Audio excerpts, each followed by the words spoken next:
And so I wanted to just speak a little bit about my journey as a CRP. So I was brought up near Bath, and I've always had an interest in mental health and psychology. My mum had postnatal depression when she had me, and suffered quite a few depressive bouts over my childhood. And actually I think that led me to be quite interested in understanding people and what's going on with people. So mental health always felt like a draw. And I then went over to Cardiff, where I did my psychology degree and masters in health psychology, and funded that by working on a psychiatric acute ward, which was definitely interesting work.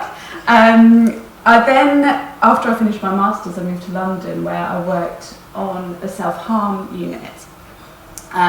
This was a very specialist self-harm unit and was run mainly by nurses, which was really quite exciting. Not a big doctor lead.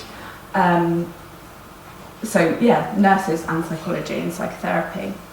Unfortunately, this service had to close. It was GP funded only, and one thing that would have really saved the service was research. If some research had been done to prove that actually this therapeutic approach worked, we could have kept the service going. Instead, it ended up in a messy merger. I did a bit of work in brain injury and mood disorders, but I still felt like research was something that I wanted to dip into. It had a bit of a pull. So I moved to Kent and started working for the Mental Health Research Network. Obviously before it changed into its new divisions.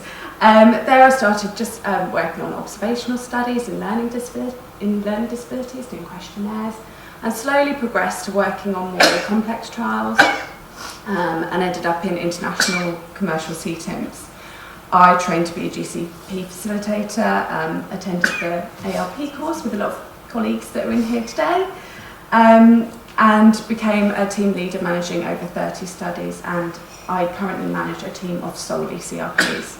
So I feel very passionately about the role of a CRP. I am one and my entire team are one, and KMPT could not be where it is today if it wasn't for the CRPs.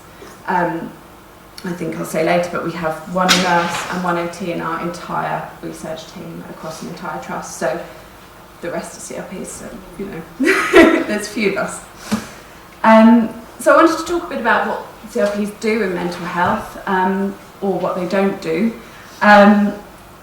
They're trained in so many things. So they take bloods, they spin bloods, they do physical observations, ECGs, EEGs, therapeutic approaches. So we have a lot of our CRPs who actually deliver therapeutic interventions. We can't administer drugs because we're not trained to administer drugs, but we can hand over tablets.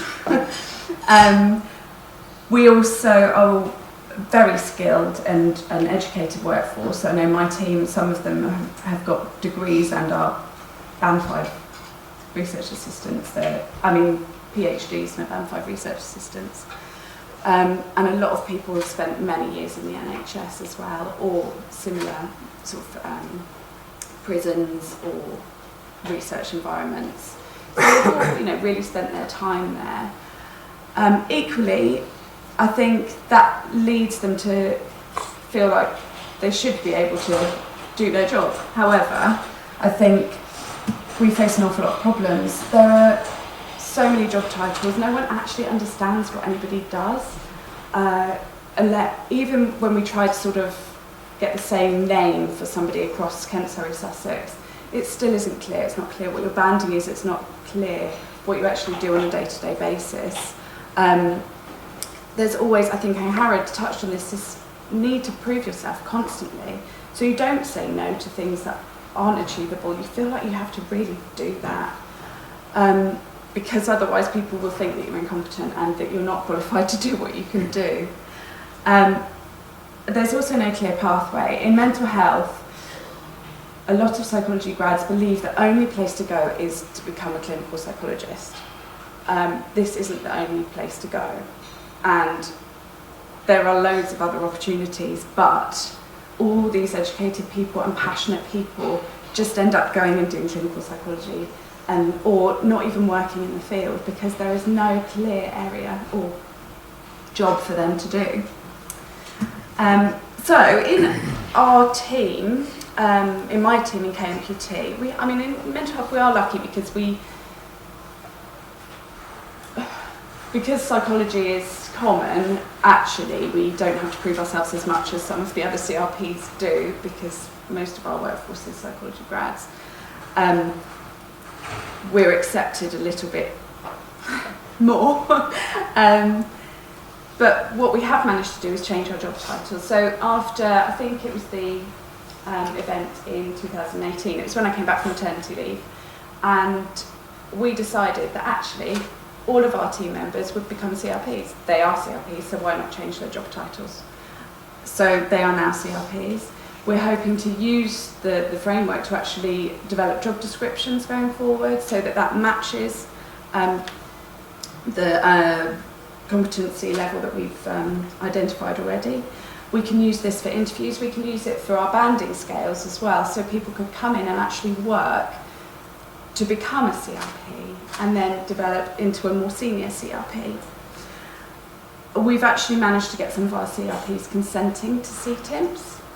It is a CTIMP that doesn't involve administering medication, it's actually a reduction of medication, but it's a really big thing that a CRP can consent to a CTIMP.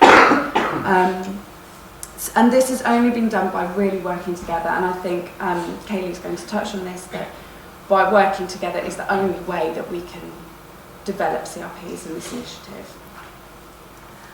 So I've touched on this already, but my hopes for this register are about keeping skilled staff. So many of my team move on to industry or clinical psychology training, and actually we want to keep them. We want to keep them in our workforce. There will be clear training opportunities, which is fabulous. And then having standardised competencies can actually help people realise where they need to develop or where they are and how they can move on.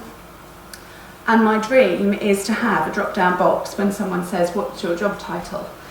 to be able to actually click that box.